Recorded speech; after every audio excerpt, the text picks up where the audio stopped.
प्रधानमंत्री जी नई वाली लोकसभा में महिला आरक्षण बिल पर बहस कराएंगे। उनका मानना यह है कि महिलाओं के साथ इंसाफ होना चाहिए। सारे चैनल लग गए इस चक्कर में कि वो देश को, विपक्षी पार्टियों को महिला विरोधी साबित कर दें। लेकिन सच्चाई यह है, कौन सी महिलाओं की बात हो रही है?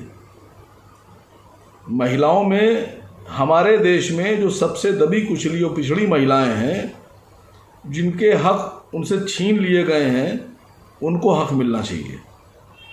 मैं आप लोगों के सामने कुछ हकीकत रखना चाह रहा हूं। प्रधानमंत्री जी इस हकीकत से वाकिफ़ हैं, विपक्ष भी वाकिफ़ है।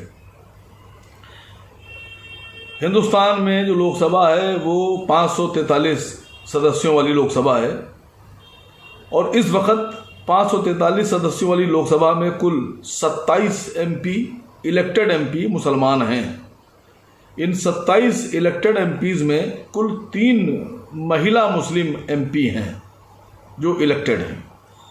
सबसे बड़ा सवाल ये खड़ा होता है कि अगर आप आरक्षण की बात कर रहे हैं, बिल की बात कर रहे हैं, हक की बात कर रहे हैं, तो मुसलमानों की आबादी 15% है देश में और 543 लोकसभा में अगर मुसलमानों की आबादी के हिसाब से उनको हक दिया जाए तो 98 एमपी जीत कर आना चाहिए, लेकिन नहीं आते। 27 एमपी हैं। हालात ऐसे पैदा कर दिए गए हैं कि मुस्लिम एमपी को टिकट अगर दे भी दिया जाए तो बाकी की जो अदर कास्ट, अदर रिलीजन है, वो मुसलमान कैंडिडेट जो एमपी का है उसको वोट नहीं देते।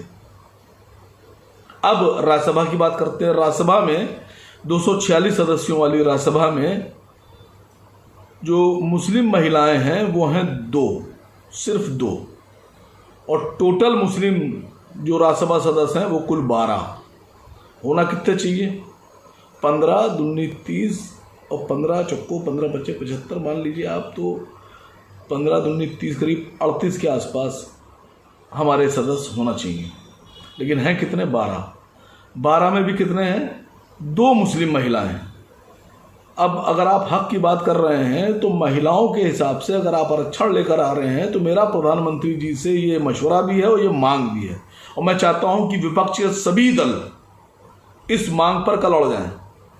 कल इसी पर बहस करें कि प्रधानमंत्री जी, आप 31% महिलाओं की बात कर रहे हैं, 181 महिलाओं को आप कह रहे हैं रिजर्वेशन दिया जाएगा, 181 सीटें मुसलमान महिलाओं के लिए होंगी। मेरा मानना यह है कि महिलाओं को अगर उनकी जाति के हिसाब से अगर आरक्षण नहीं दिया गया तो जो आला जाति की महिलाएं हैं, उच्च जाति की महिलाएं हैं, वो पिछड़ी जातियों के, दलितों के और आदिवासी महिलाओं के अधिकारों पे कब्जा कर लेंगी, उनका हक मार लेंगी, उनके हक पे कब्जा कर लेंगी।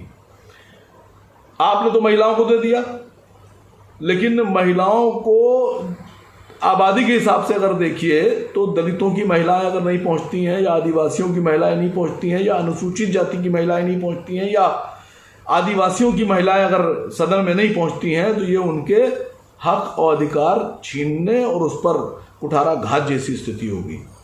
मेरा प्रधानमंत्री जी से गुजारिश है कि जातियों के हिसाब से आरक्षण की व्यवस्था कीजिए। मुसलमान भी उसमें जोड़िए कि इतने मुसलमान होंगे, इतनी आदिवासी होंगे, इतने दलित होंगे, इतने पिछड़े होंगे, इतने अनुसूचित जनजाति की होंगी, इतनी अनुसूचित जाति की महिलाएं होंगी। क्या खाली मुझे लगता है कि अधिकार अगर इस तरह से नहीं बांटे गए और आरक्षण इस तरह से नहीं दिया गया तो जो आला जातियां हैं, ब्राह्मण हैं, ठाकुर हैं, बनिया हैं, इनकी जातियां ज़्यादा हक ले जाएंगी और बाकियों के हक के साथ हक तलफी हो जाएगी।